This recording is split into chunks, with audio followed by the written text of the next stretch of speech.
Hi everyone. So if you're following my channel for some time, you know this is my first iPhone and my first experience with iOS. I purchased this phone just for review purposes but ended up making it my primary phone. It wasn't easy at first and there were times when I had to carry my Android device as well. I already made a video about it. I just didn't talk about the call recorder because I don't use it. I respect other people's privacy and I think you should too. So my first iPhone video was one of my most popular video and I got a lot of comments. Some people agreed with me, some people did not agree with me and some people are still confused. I get a lot of messages that a lot of people purchased iPhone and loved it and a lot of people purchased it and hated it and went back to Android. Don't worry, I'm not asking you to switch. In fact, I love Android and more than iOS sometimes. But this iPhone made me realize that how a stable software is so important. It made me realize a phone should be effortless, not fast. It should not irritate you because the whole world is already irritating you. Too dark? It should be secure enough that you can do anything on it without thinking about it. A phone that can give you control and do not show ads on Instagram after listening to your conversation. I get it, it's impressive, but it's also creepy. I really like what iOS 14.5 brings to the table. I mean, you have the control that which app will share the data and which does not. I actually stopped sharing my data with apps a long time ago and it saved me a lot of money. It's just simple. If you're searching anything on Google, that Google is going to share that information with Facebook or Instagram and they're going to show you ads. Even on Android, it works the same, but in iOS 14.5, you can turn off that permission. In Android, you can actually just turn off the microphone permission, but if you search anything on Google, Facebook and Instagram will know. And I really hope that Android also brings this kind of feature. So you don't have to share one application data to another application, and at least unless I don't want to. If you learn something new, please share it with other people as well. But other than privacy, it also made me realize that how important is an ecosystem as well. I started appreciating Samsung ecosystem after using iPhone. I know it's not there, but they're getting better and better, and ecosystem helps you in a lot of things.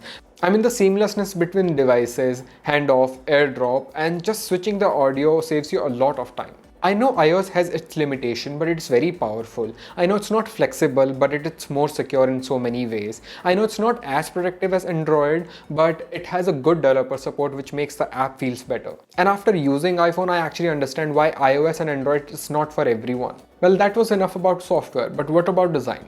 It's a good design, but I really like this device because of its size. The 6.1 inch is still big for me, but if I compare it with the competition, it's still better than most of the Android phone out there. It's easier to use it with one hand, flat edges make it more elegant, yet it's not as comfortable if you're using 12 Pro Max, but with this size it didn't bother me. And anyway, I use a case on it. One thing that a lot of people talk about the iPhones is that notch. The design is good, the bezels are so slim, but there's that notch that is coming from iPhone 10, it's exactly same. I can't lie that I don't notice it, but I only notice it when I'm watching Netflix for a very long time. Otherwise, in day-to-day use, it's not there or your brain gets used to it. If notch is the only reason that you're not switching to iPhone, I get it, but you're not going to like it unless you try it. Display is one another area where it's not everyone's cup of tea. Does that make it a bad display? No, it's actually an amazing display. I really like that how iPhone is tuning the color and the color accuracy is amazing. But if you're coming from Samsung Super AMOLED and vivid colors, this display is going to look warmer and boring. At first, I actually felt the same. I think this is one of the main reasons that I didn't switch to iPhone before. But after being a tech reviewer, I actually started appreciating color accuracy more. Whether clicking pictures, sharing it on social media, or just creating content. Yes, it's not a very vibrant display when you're watching anything on YouTube, but when you're watching anything on Netflix, the dynamic range is amazing. I'm not just talking about the Dolby Vision content. If you watch a standard content on it on a low brightness, the dynamic range is really good. But it's something that I appreciate and it's not for everyone to like, but it makes my life easier as a content creator. I'm not going to talk about the 60Hz and 120Hz refresh rate because if the phone is smooth, I don't care about which refresh rate I'm using.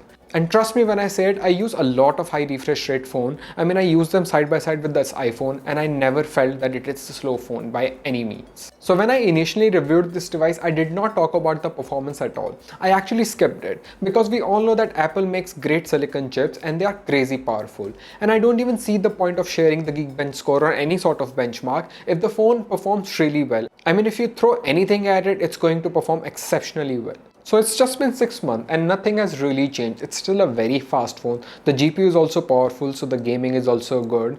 And the camera processing and video processing also really good. So I don't really think there's anything to emphasize on. But there's one thing that I want to emphasize on, and that is the battery life. Being a 5 nanometer chip, it's really power efficient and it's a very small battery, but this is one of the best battery performance I've used on any phone. Yes, I'm comparing with Android phone as well.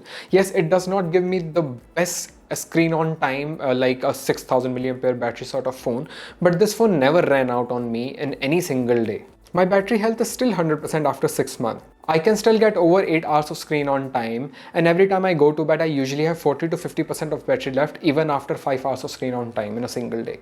I charge my phone wirelessly overnight with optimized battery on, and what it does is it slows down the charging on 80% and it completes the charging just before I wake up, maybe 1 or 2 hours before. I mean, what else? If we talk about the haptics, they're really good. I mean, they set the benchmark for Android to catch up. Yes, they're catching up slowly, but it's still the best. And if I talk about the stereo speaker, they're really good. They're not the best I've used in a phone, but they're really good in any situation.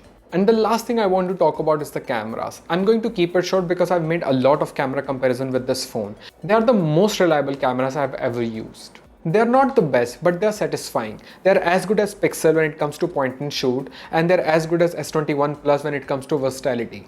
Yes, I'm not going to compare it with the S21 Ultra because of all of that zoom. That phone is in a different league. And the biggest advantage that iPhone has over Android is the social media apps. So if you take any picture on this and post on any social media, it's not going to degrade the quality. So the iPhones are the dream phone for social media enthusiasts. And if I talk about video, they're still the best. If I talk about the 4K normal recording or just Dolby Vision, they are really good camera setup. I actually shot a lot of B-roll on my iPhone 12.